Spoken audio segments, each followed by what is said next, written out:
très fébrile ce matin. Avez-vous remarqué, je ne dis plus le mot énervé.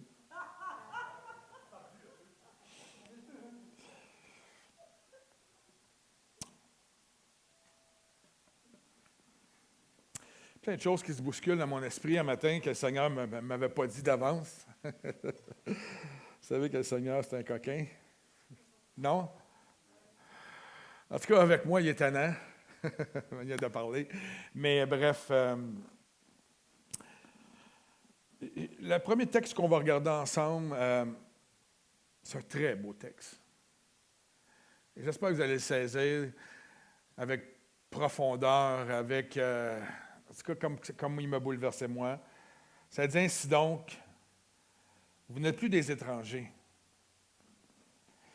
ni des gens du dehors, mais vous êtes concitoyens des saints, gens de la maison de Dieu. Je ne sais pas si on réalise ce que ça dit. On est les gens, le peuple de la maison de Dieu.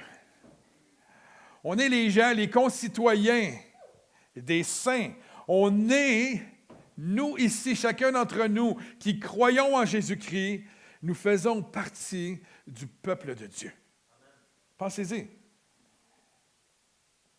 Le plus grand royaume que l'homme peut connaître, ce n'est pas les États-Unis ou la Russie, c'est le royaume de Dieu. Amen. Et nous en sommes le peuple, la nation de Dieu.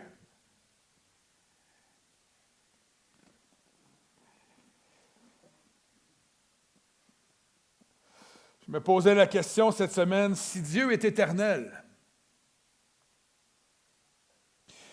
y a-t-il quelque chose d'extraordinaire et d'incomparable qui accompagne son peuple comparé à tous les autres peuples? Quelle est une des principales caractéristiques? Parce que le peuple de Dieu a plusieurs caractéristiques, évidemment. Amen. Mais qui nous différencie, qui différencie la nation de Dieu des autres nations autour de nous. Pensez-y, si Dieu est éternel et si Dieu est tout-puissant, alors son peuple l'est aussi. Mais ça...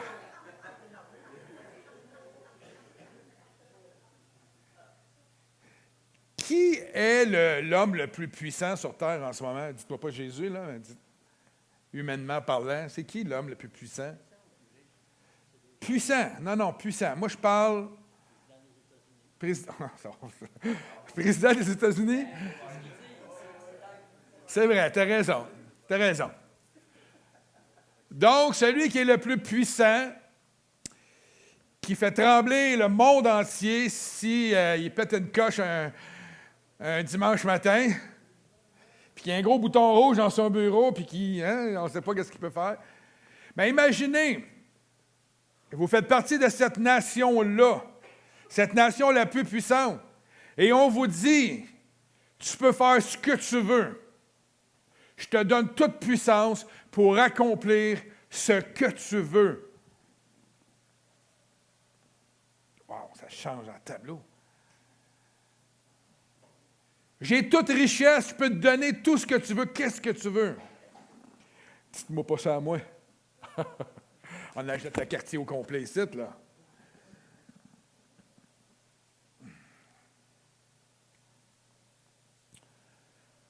Si le peuple de Dieu, du Dieu éternel, porte la marque de l'éternité en elle-même, même si le monde change autour de nous, rien ne va l'empêcher d'être ce qu'elle est appelée à être.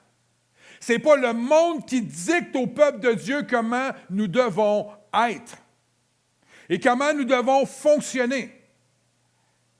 Vous allez voir ce que je vais aller avec ça. Il ne faut pas que je vende les punchs trop tôt. Amen.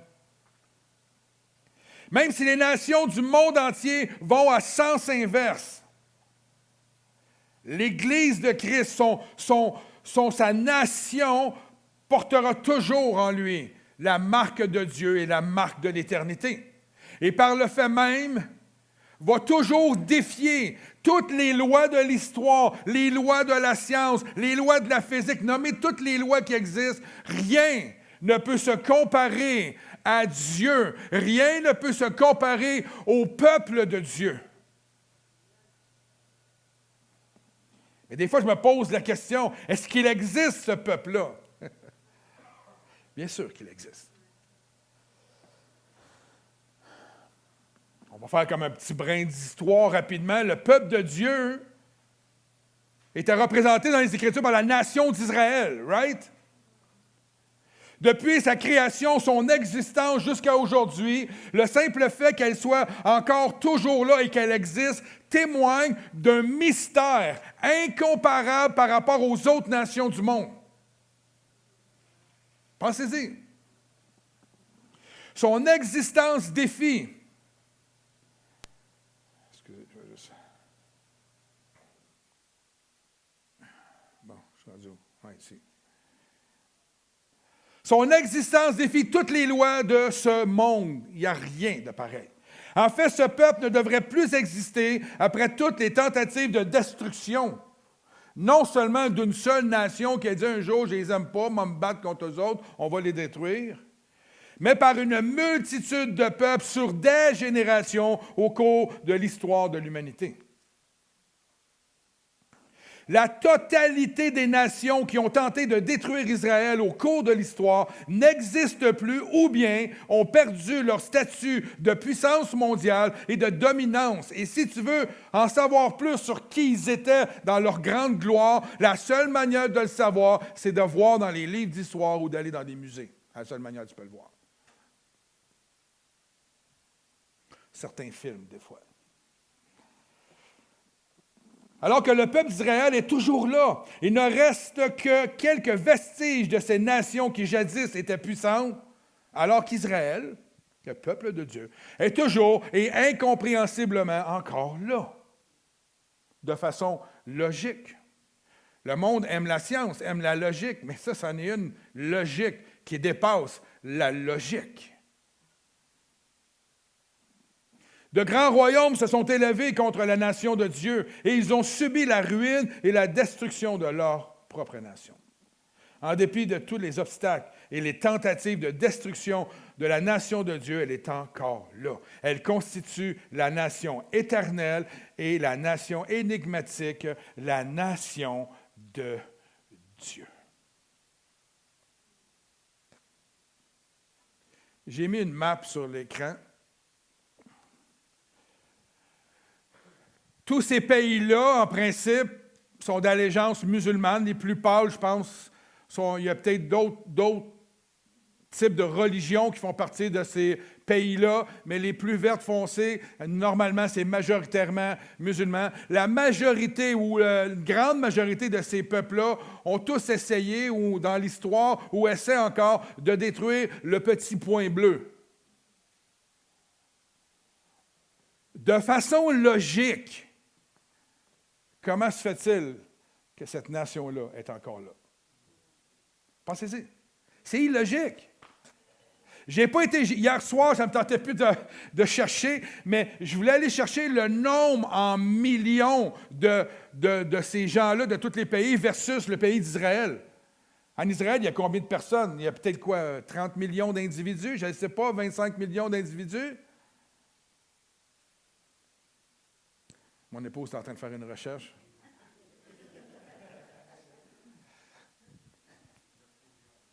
« 9 millions en Israël? 9? C'est la population du Québec, mais dans un territoire peut-être 200 fois plus petit que le Québec. Bon, nous autres, on a des ours polaires et ça, c'est ça notre population. Mais malgré tout ça, cette petite nation-là défie la logique humaine sur cette terre. Mon message n'est pas sur le peuple d'Israël ce matin. Et comprenez bien que je ne suis pas en accord avec ce qui se passe au niveau des morts et des gens qui décèdent à gauche et à droite, l'horreur de la guerre. Je souligne simplement le fait que la nation de Dieu, depuis qu'elle a été créée, que Dieu a choisi cette nation-là, elle subsiste encore aujourd'hui. Le mystère de leur existence existe. Pourquoi? Parce que la main de l'Éternel est sur eux et pour eux. Ils auraient disparu depuis de nombreuses années si Dieu n'avait pas mis sa main puissante au service d'Israël. Non seulement il les protège, mais il a vaincu l'ennemi pour eux.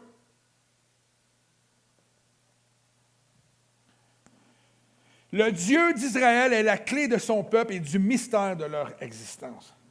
Ils sont une nation éternelle car ils sont les témoins de Dieu et Dieu les aime.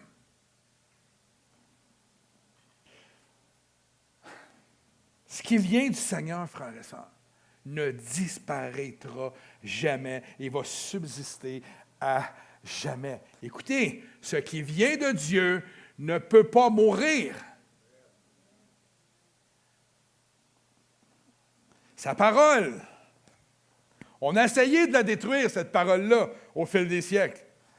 Hier, j'ai vu un quiz passer sur Facebook, ou je ne sais pas trop, qui demandait quel est le livre encore le plus vendu. Puis là, il y avait Harry Potter, puis il y avait la Bible. Puis vous savez quoi? Encore, aujourd'hui, de nos jours, la Bible est encore le livre le plus imprimé et le plus vendu dans le monde. Et ça, c'est comme ça depuis le jour où Gutenberg a décidé d'en imprimer un.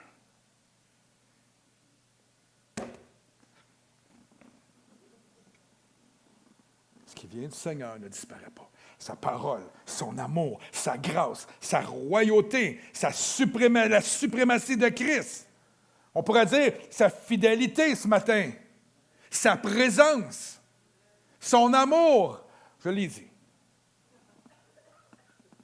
Sa nation et tous ceux qui demeurent en lui deviennent eux-mêmes éternels. Pas par ses propres forces, par Christ. C'est quelque chose que lui a fait, que nous ne pouvons pas défaire. Il nous a donné sa vie afin que nous soyons éternels. Pensez-y. Absolument.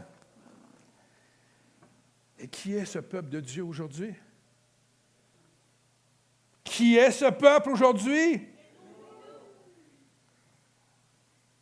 Éphésiens 2, à partir du verset 11 à 22, dit ceci. C'est pourquoi vous, autrefois païens, ça c'est nous autres, ça.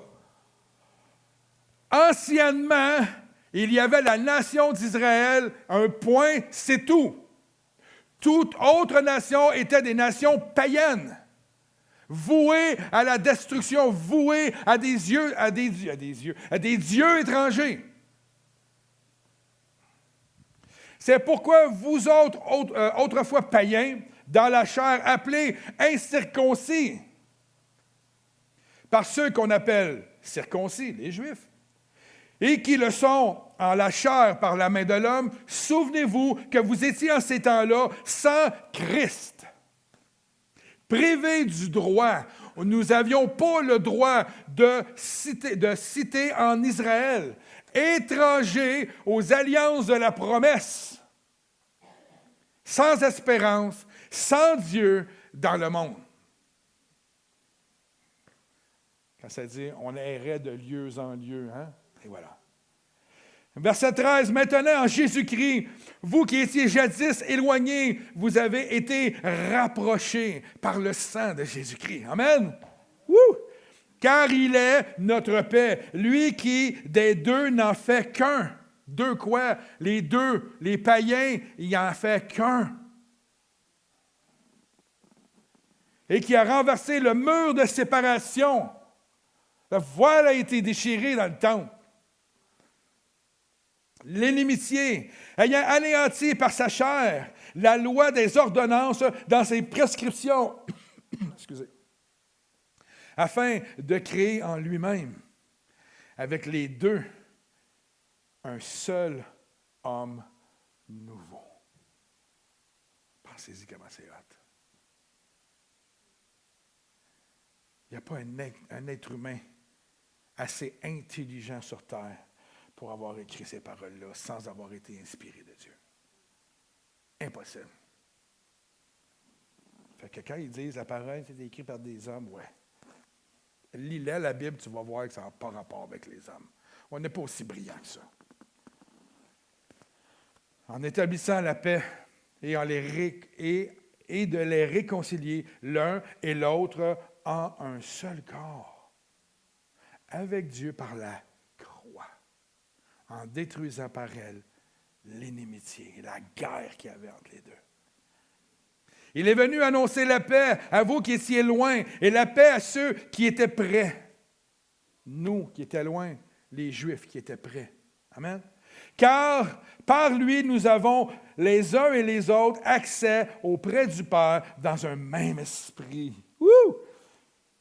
Ainsi donc, c'est le texte qu'on a lu au début, vous n'êtes plus des étrangers ni des gens du dehors, mais vous êtes concitoyens des saints, gens de la maison de Dieu. Vous avez été édifiés sur le fondement des apôtres et des prophètes, Jésus-Christ lui-même étant la pierre angulaire, et en lui, tout l'édifice bien coordonné s'élève pour être un temple saint dans le Seigneur. En lui, vous êtes aussi édifiés pour être quoi? Pour être une habitation de Dieu en esprit. C'est trop. C'est trop.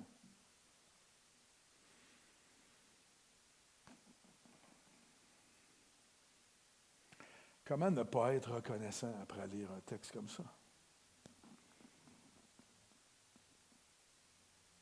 C'est lui la pierre angulaire. Nous sommes son peuple à cause qu'il est la pierre angulaire, à cause qu'il nous a réconciliés, à cause qu'il ne nous voit plus comme un étranger. Il nous a fait des gens de sa maison. J'aime ça quand il dit ça, de sa maison, de son royaume. Une maison, c'est personnel.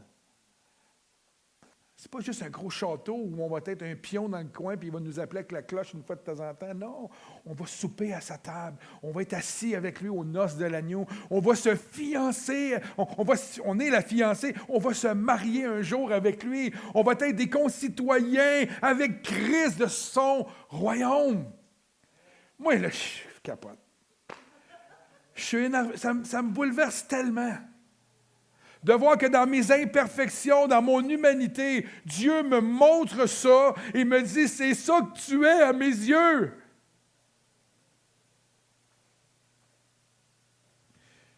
Quand je suis monté sur le stage tantôt, pendant que vous aviez encore les yeux fermés, je vous observais. C'était pas écrit, là. Je vous dis ce que j'ai ressenti. Le Seigneur me dit, regarde comment ils sont imparfaits comme toi tu es imparfait. Mais malgré leurs imperfections, je les aime tellement que je leur ai tout donné ce qu'ils ont besoin pour être parfaits en moi. Il faut arrêter de, je ne sais pas comment le dire, mais on est tous imparfaits, puis on fait l'Église du mieux qu'on fait. On fait ce qu'on peut du mieux qu'on fait. On élève nos enfants du mieux qu'on fait. On travaille dans ce monde, on se nourrit, on fait nos épiceries du mieux qu'on peut. On fait tout, mais tout en pensant, frères et sœurs, qu'ici, nous sommes que des étrangers. On est de passage. Ce n'est pas notre résidence permanente. Nous sommes pas nés pour le petit pain de ce monde. Nous sommes nés pour l'agneau, le pain de Dieu. Amen. L'agneau, nous sommes nés pour lui maintenant. Il a donné sa vie afin que nous puissions naître en lui. On n'est plus de ce monde. Et quand le monde vient à vous, rejetez-le. Pas avec le nez dans les airs en disant « Ah, petit peuple », non. Parce qu'on était là avant. OK? Mais on n'a plus besoin des choses mondaines de ce monde pour être heureux, pour être comblé. De toute façon, les choses de ce monde ne pourront jamais combler la soif d'un être humain sur cette terre. Jamais.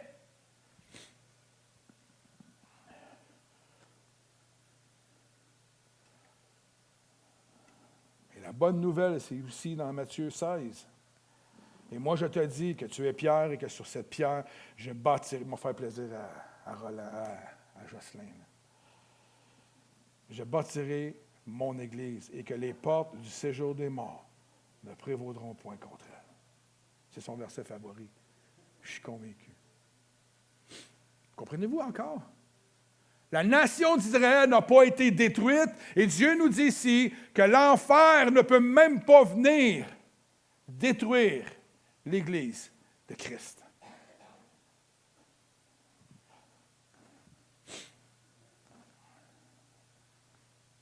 Alors pourquoi qu'on capote quand on vit des choses dans ce monde? Comme si c'était la fin.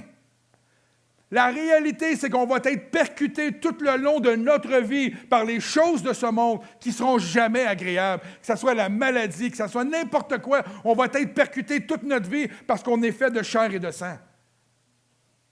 Mais on a toutes les ressources nécessaires pour marcher dans ce monde victorieusement. Toutes. Ce n'est pas un message de motivation ce matin. Je ne veux pas être un conférencier qui vient motiver, comment on les appelle, les motivateurs, je ne sais pas trop quoi, là, il y en a qui font ça. Hein? Non, ouais, c'est pas le bon mot, je pense, influenceur. Il y en a qui influencent pour pas grand-chose, mais en tout cas, bref. Mais regardez la suite, je te donnerai les clés du royaume des cieux. Ce que tu liras sur la terre sera lié dans les cieux, et ce que tu délieras sur la terre sera délié dans les cieux. C'est quand même intéressant. On n'est pas le petit peuple de Dieu. On est le peuple de Dieu. Le peuple éternel de Dieu. Le peuple du Tout-Puissant, qui par le fait même devient tout-puissant à cause de lui. Le peuple qui peut prier pour des malades et ils sont guéris. Je n'ai pas vu de médecin encore prier pour les malades à l'hôpital. Jamais. Ils n'ont pas dit, Dominique, tu es malade, bien sûr, on va prier pour toi, on va se mettre la gang. Réalisons-nous le privilège qu'on a. Chaque fois qu'on voit un malade, on devrait avoir la réaction de dire « Hey, j'ai quelque chose pour toi ». Chaque fois qu'on voit quelqu'un qui n'est pas bien dans sa peau, on dit « J'ai quelque chose pour toi ». J'ai Jésus pour toi. Tu n'as pas besoin d'une méthodologie exceptionnelle pour dire à quelqu'un « J'ai quelque chose pour toi ». Roland va aller passer des petits... J'ai fait faire des petits cartons qu'on va recevoir cette semaine pour la parade du Père Noël. C'est marqué « Joyeux Noël et bonne année ». Puis à l'endos, il y a un verset biblique avec les coordonnées de l'Église. Mais ça, c'est le prétexte pour connecter avec les gens. Hey, « Joyeux Noël, monsieur ». « Ah ouais, merci beaucoup, vous êtes bien gentils. » Ben oui, on est gentils. On est les chrétiens. On est gentils. On est le peuple de Dieu. Dites-leur pas ça. Ça se peut qu'ils vous disent « Ouais, mais gars, qu'est-ce qu'ils ont fait dans le passé? » En tout cas, si vous êtes disponible, allez voir Roland. On donne un point de rendez-vous, puis on va. C'est samedi prochain, si je ne me trompe pas. Ça doit être le matin ou le début de l'après-midi, à 1h. On n'a jamais rien à faire à 1h le samedi. Right? Je ne joue jamais au golf le samedi. Il y a trop de trotteux qu'on appelle sur le terrain. Ça n'avance pas, puis j'ai comme la patience d'un pois vert. Le titre ce matin, c'est celui-ci. Un peuple éternel. J'ai mis en sous-titre « Le je peux du Tout-Puissant ». Vous allez comprendre un peu plus loin. Frères et sœurs, comme nous le savons tous, il y a de nombreuses puissances dans ce monde. Il y a ceux des éléments naturels de la création, comme le soleil, le vent, la mer, les fleuves, le feu, etc., etc. Il y a plein de choses dans la création. C'est tellement puissant, c'est incroyable. Si tu vas marcher sur le bord d'une rivière, tu vois la chute tomber. J'étais allé à Niagara Falls cette année pour une conférence. J'étais sur le bord, là, vraiment collé sur le bord. Tu peux aller en dessous dans la grotte. Là. L'eau tombe, là, c'est pas loin. Là. Je pense que c'est d'ici au mur à peu près. Il tombe des millions et des millions et des millions de litres d'eau. C'est impressionnant, la force et la puissance. Il y a toutes sortes de puissances dans ce monde. Il y a ceux des hommes, il y a des hommes rois, il y a des armées, il y a l'argent et le pouvoir des hommes. Ça naît des puissances dans le monde. Il y a les puissances démoniaques qu'on connaît ou qu'on sait qui sont là, qui sont dans les lieux célestes.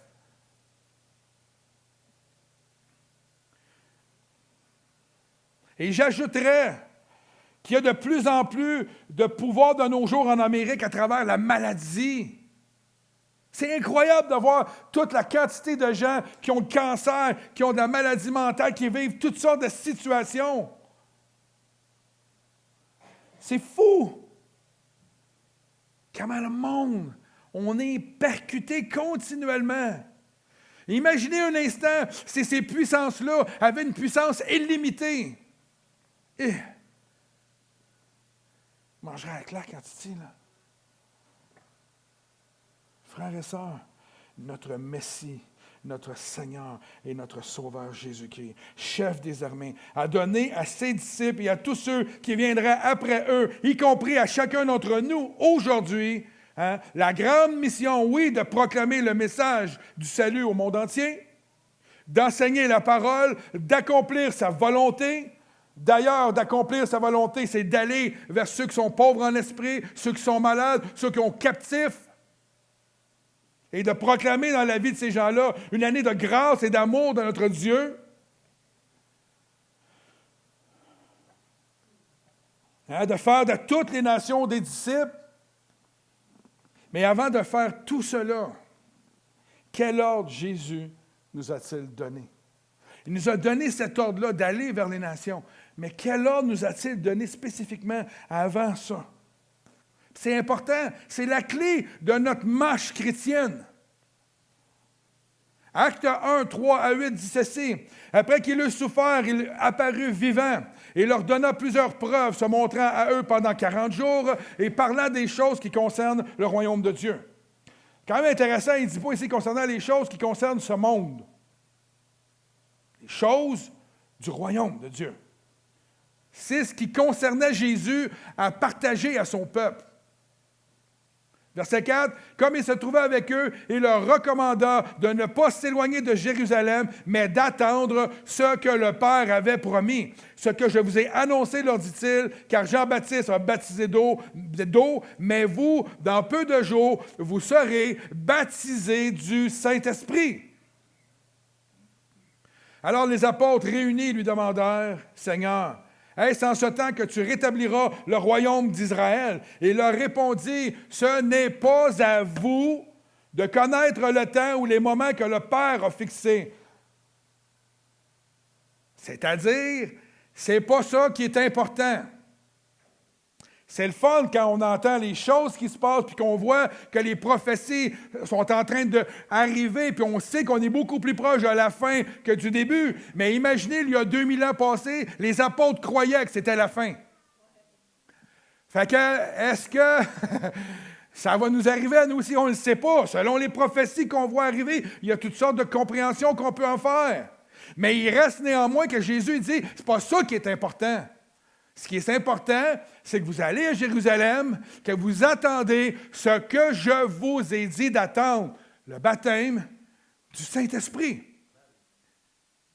afin d'être équipés et être en mesure d'aller vers toutes les nations pour les convertir, pour faire d'eux des disciples. C'est simple, la roue de l'Église. La mission de l'Église, va, je vais te donner les outils pour le faire. C'est ça. Au verset 8, au verset 8, mais vous recevrez une puissance, le Saint-Esprit survenant sur vous, et vous serez mes témoins. C'est drôle. Je vous donne une puissance. Première chose qu'il dit, cette puissance-là, et vous serez mes témoins. Ça veut dire que notre témoignage, d'être témoin de Jésus, ne doit pas être basé uniquement sur nos paroles, mais sur la puissance. Nous avons été revêtus de sa puissance afin d'être des témoins.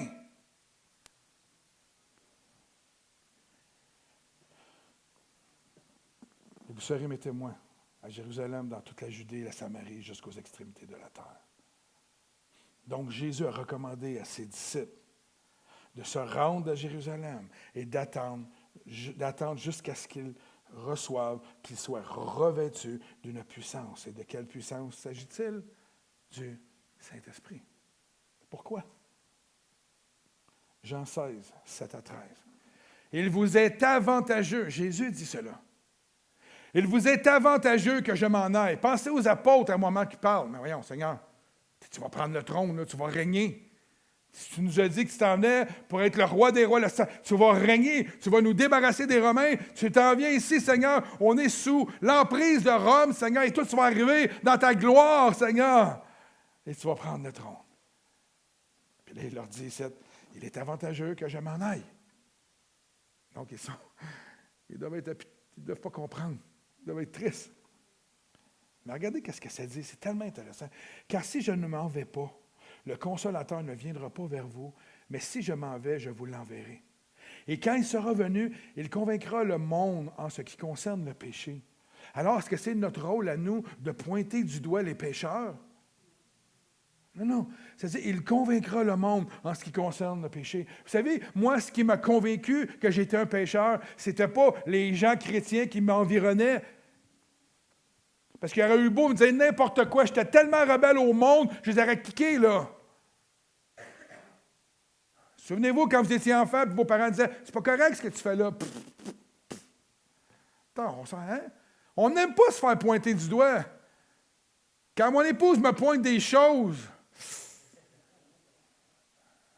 c'est pire pour elle, là, mais ça fait mal. Right? Non, mais on aime ça se faire pointer du doigt. Supposons que je n'en appelle un cette semaine, je dis « Venez dans mon bureau, je veux vous parler. » Premier réflexe que vous allez avoir, c'est « Qu'est-ce que j'ai fait? » Right? Non, soyez honnête. Alors que je veux juste passer peut-être un temps avec vous pour vous dire « Vous êtes beau, vous êtes fin, puis je vous aime. » Denis, je suis fin? Bon. Le monde n'aime pas plus se faire juger par l'Église. Si nous, on n'aime pas ça, se faire juger par le monde, pourquoi qu'on reproduit ce qu'eux font envers nous? Le Seigneur dit bien de tendre la joue, hein?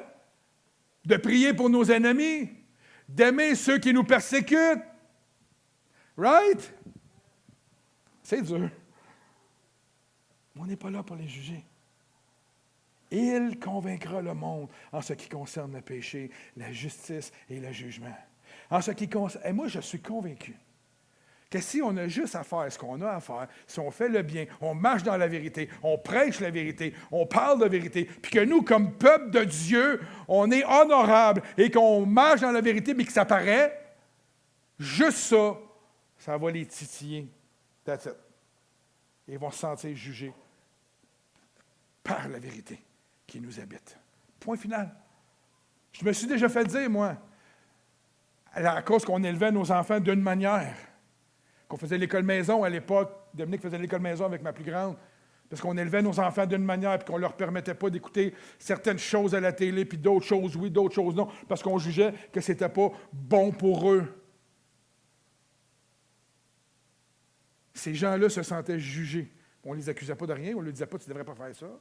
Juste parce que nous, on le faisait, eux trouvaient qu'ils n'élevaient pas les enfants de la bonne manière. Ils nous avaient même confrontés en nous disant « Ouais, mais moi aussi, je les élève de la bonne manière. » On n'a jamais rien dit. Ça les confronte, les gens, que nous marchions dans la vérité. Je vous le dis. On dérange juste parce qu'on respire, là. On dérange parce que nous, on est traditionnel. Je veux faire une série qui va s'appeler « Traditionnel ou crémeuse ». Je suis rendu là. Je veux faire des panneaux publicitaires dans la ville marqués « Traditionnel ou crémeuse ». Je vais allumer les gens et me dire « Oui, c'est correct d'être si pour moi.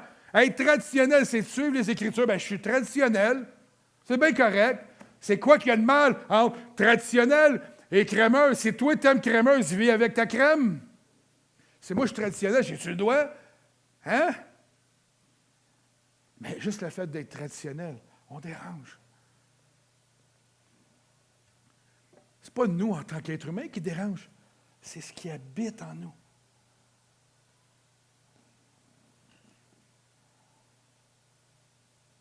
Je suis rendu où avec tout ça? Je n'arrête pas de sortir.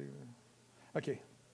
Le péché, la justice, le jugement. En ce qui concerne le péché, parce qu'il ne croit pas en moi. C'est Jésus qui attire à lui les gens. On est juste les messagers. La justice, parce que je vais au Père et que vous ne me verrez plus. Le jugement, parce que le prince de ce monde est déjà jugé, frères et sœurs. La game est perdue, c'est over pour lui. J'ai encore beaucoup de choses à vous dire, mais vous ne pouvez pas les porter maintenant. Regardez, Jésus avait beaucoup de choses à dire encore. Il dit, quand le Consolateur sera venu, l'Esprit de vérité, lui, il vous conduira dans la vérité. N'oubliez pas, il dit, il est avantageux que je m'en aille, afin que lui puisse nous conduire dans les choses encore plus dans la vérité, car il ne parlera pas de lui-même, mais il dira tout ce qu'il aura entendu et il vous annoncera les choses à venir. Wow. Jésus encourage ses disciples alors qu'ils sont tristes, muets dans sa présence parce qu'il vient de leur annoncer qu'il s'en va. Il cherche à leur faire comprendre que son retour dans la gloire est la condition indispensable de l'envoi du Saint-Esprit, qui sera pour eux la lumière, la puissance et la vie. Il devait mourir à la croix, afin que nous puissions être revêtus de sa gloire. Le vrai sens de ces paroles se trouve dans Jean 7. Celui qui croit en moi, regardez, ça dit des fleuves d'eau vive couleront de son sein, comme dit l'Écriture. Il dit cela de l'Esprit que devaient recevoir ceux qui croiraient en lui. Grâce, des fleuves d'eau vive coulent à travers ta vie. Jocelyn, il y a des fleuves d'eau vive qui coulent à travers ta vie. Chacun d'entre nous, Dieu nous utilise pour déverser sur ce monde sa présence, qui il est.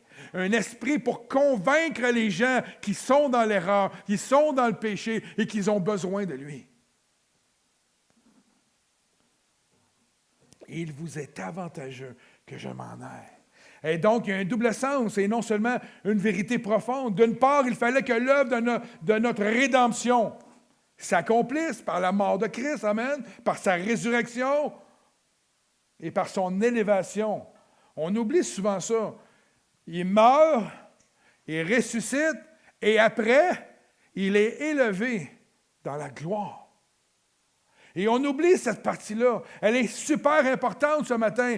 Il est élevé dans la gloire. Il part de l'homme terrestre, charnel, et du Jésus en même temps, on le sait, du serviteur qu'il était. Et là, il va entrer dans sa gloire de fils.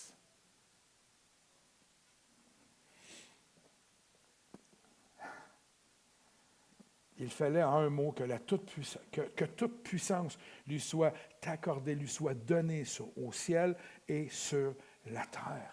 Il devait, Jésus, passer par là pour entrer dans sa gloire, pour qu'il puisse répandre de son esprit sur les siens par la suite. Ce qui veut dire sa connaissance et sa puissance. On vient de le voir, je vais vous révéler d'autres choses après et je vais vous accompagner également de ma puissance. D'autre part, les disciples allaient être élevés aussi, enseignés, dirigés par cet esprit à une vie bien plus supérieure à celle qu'ils avaient connue. Tu sais, on dit tout le temps, hey, j'aurais tellement aimé ça, marcher avec Jésus. On a une vie aujourd'hui supérieure à eux à l'époque. Quand l'esprit est venu sur eux, ils ont vécu les mêmes choses que nous, on vit aujourd'hui. Parce que là, à travers l'Esprit, il nous révèle tout. Il nous accompagne tout le temps. Il déverse en nous sa puissance. Ce n'est pas seulement Jésus qui manifeste sa puissance. C'est comme on marche avec Jésus puis c'est lui qui fait les miracles. Non, il marche en nous et on peut faire les miracles. Il y a une différence. Amen.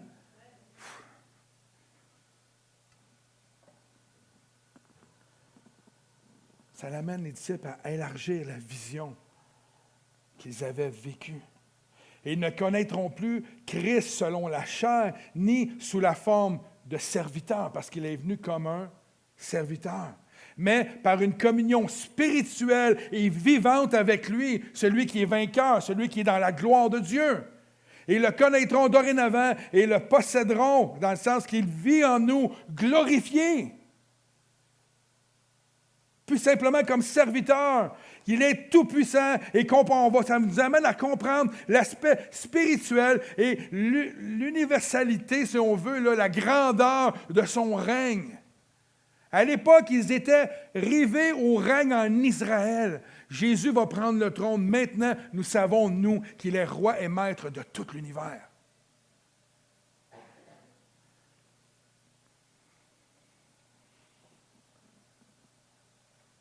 La Bible dit qu'il est avantageux qu'il s'en allât.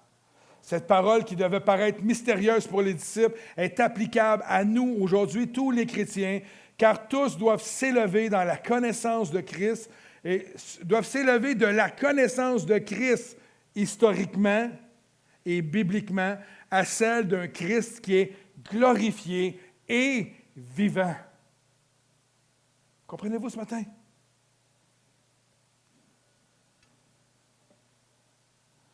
Nous passons de suivre un maître qui est venu en serviteur à servir le roi des rois, le Tout-Puissant, celui qui a vaincu tout, qui a vaincu le péché, la maladie, la mort, la tristesse, la douleur, la souffrance, pour nous donner une vie en abondance, pour faire couler à travers nos vies des fleuves d'eau vive. Jésus dit, je vous enverrai une puissance. Savez-vous que le mot « puissance » en grec, savez-vous c'est quoi? On a un ministère avec ce nom-là. Dynamis. Donc, la racine dynamis, c'est dynamai. C'était ce que Jésus avait promis et qu'il devait recevoir. Le verbe dynamai signifie être capable. Le Messie ne nous fixe aucune condition, aucune qualification et aucune limitation en ce sujet. Il ne dit pas, je vais vous envoyer une puissance, mais vous allez l'utiliser quand je vais vous le dire. Il ne parle pas de ça. Il déverse en nous sa puissance.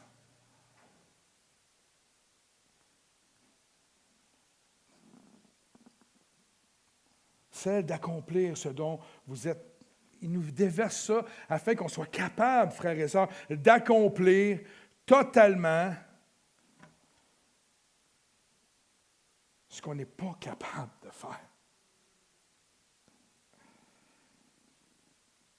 Réaliser des exploits qu'on ne pourrait jamais accomplir par nos propres forces, qui sont au-delà de nos capacités naturelles. Dynamai signifie également rendre possible. Si vous vivez selon l'Esprit, vous deviendrez capable de réaliser l'impossible. Moi, je suis fatiguant avec ça dans ma vie de tous les jours. Quand l'ennemi met une porte fermée ou un mur, je suis vraiment fatiguant pour l'ennemi, je pense. Moi, je ne suis pas capable de garder une porte fermée. Surtout si l'ennemi ferme la porte à quelque chose que Dieu met sur mon cœur, je me dis, tu ne sais pas à qui tu as affaire, pas à moi, à celui qui m'habite, à celui qui me dit, tu t'en vas par là, puis moi, je vais mettre un mur. Non. Je ne crois pas. Je crois que j'ai la puissance nécessaire en moi à cause de Christ pour accomplir tout ce que Dieu met sur ma vie, tout ce que Dieu met dans mon cœur. J'ai des rêves tellement grands que ça vous ferait peur. Mais même s'ils sont tellement grands, puis je pense que, humainement parlant, c'est inaccessible, je crois dans l'impossible que mon Dieu peut accomplir quand même.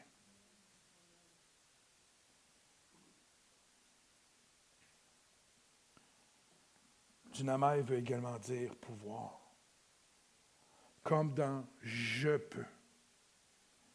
La puissance de l'Esprit, c'est celle du « je peux » du Tout-Puissant. Philippiens 4,13 dit quoi? La version ici, c'est la seconde 21, parce que dans la version régulière là, de Louis II, c'est « Je puis tout ». Ici, c'est « Je peux tout par celui qui me fortifie ». Je peux tout par celui qui me fortifie. Je peux tout. Tout.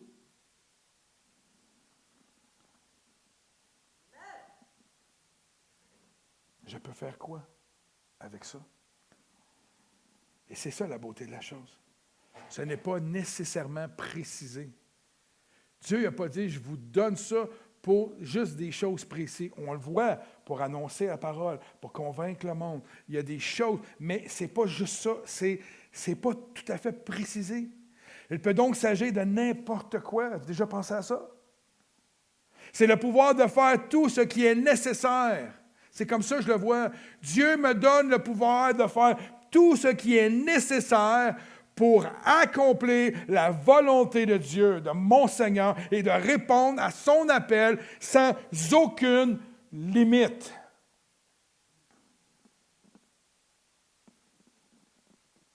C'est un pouvoir extraordinaire qui va nous permettre d'accomplir notre mission, frères et sœurs, avec une puissance qui triomphera de toutes vos impossibilités. Le « je peux » du Tout-Puissant. Je pense qu'on devrait faire comme à l'école. On dit tout le monde ensemble, « je peux ». Non, c'est pas vrai.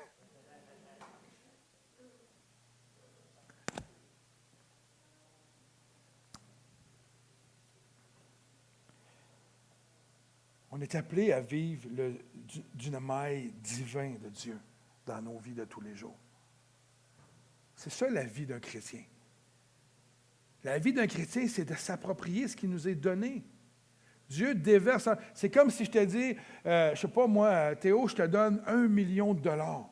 Je l'ai, il est dans mon bureau, viens le chercher, puis que tu ne viens jamais le chercher. Qui se prive?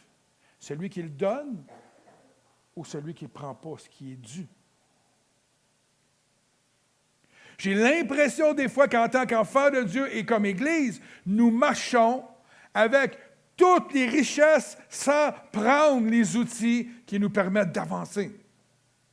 Pareil pour ma propre vie.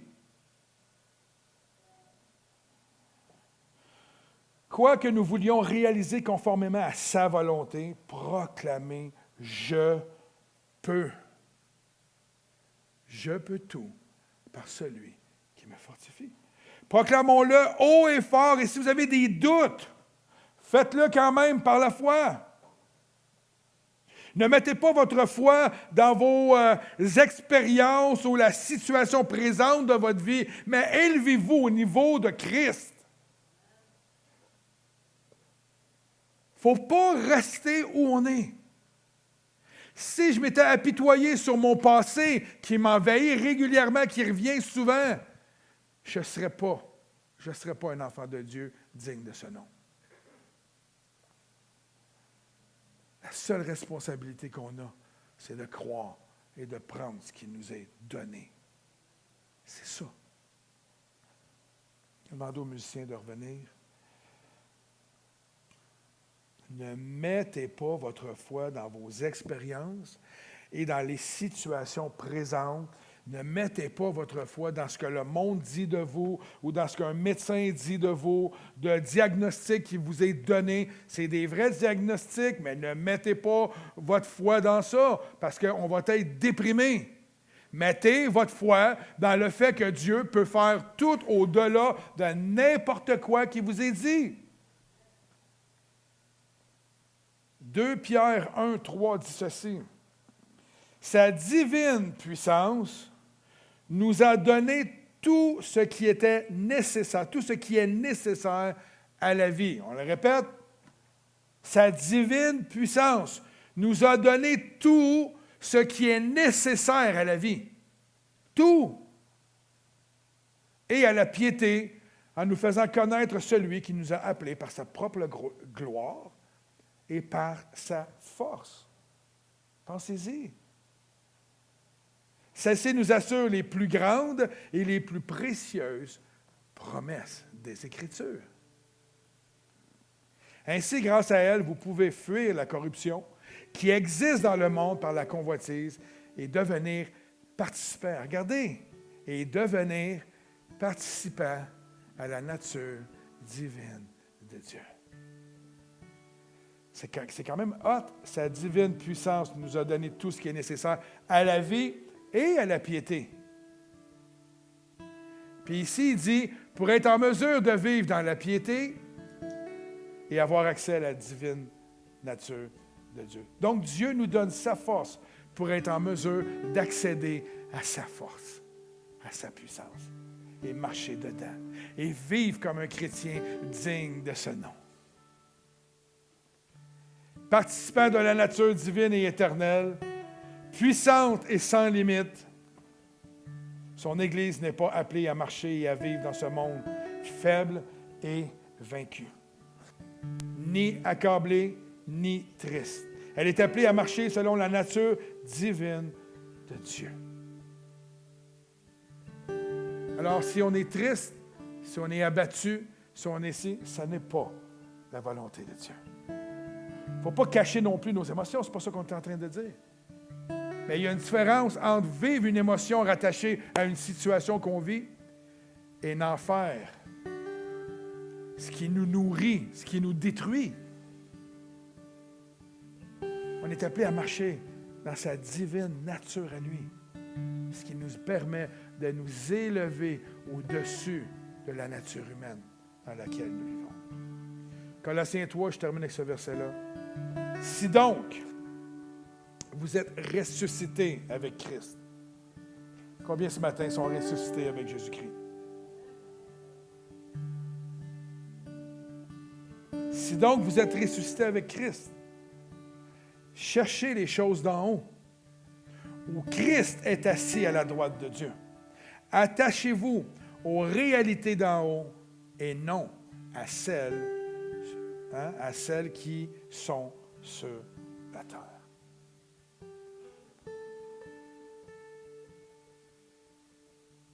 C'était le message de ce matin.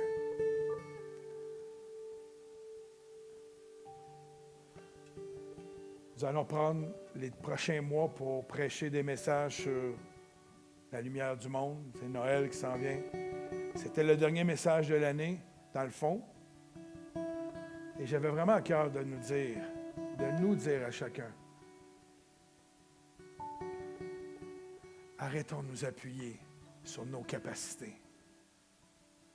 On n'aura jamais la capacité, de façon humaine, pour bâtir quelque chose qui est divin. Son Église a beau être remplie d'imparfaits, elle a beau être remplie d'hommes et de femmes de chair et de sang, elle reste néanmoins divine, parce qu'elle est le corps de la tête qui est Christ, qui en est divin. Amen. Alors, si nous voulons bâtir une Église et amener des gens à la connaissance de Christ, nous devons nous élever au niveau de Christ. Nous ne pouvons pas rester au niveau de notre humanité. C'est une reconstruction de notre manière de voir les choses, mais c'est important de le saisir. L'année 2025 va être dans une année où nous allons entrer dans les choses profondes, on va aller installer les racines dans la vie des croyants. C'est vraiment ce que je ressens, ce que le comité spirituel de l'Église ressent, le comité d'Église ressent. Nous voulons qu'une Église comme la nôtre soit une Église qui va s'appuyer sur cette pierre angulaire-là et qu'elle va être profondément ancrée alors que n'importe quel vent pourrait venir et jamais déraciner l'un d'entre nous. Jamais. Mais pour croire à ça et pour le vivre, nous devons nous élever au niveau de Christ. Levons-nous ce matin.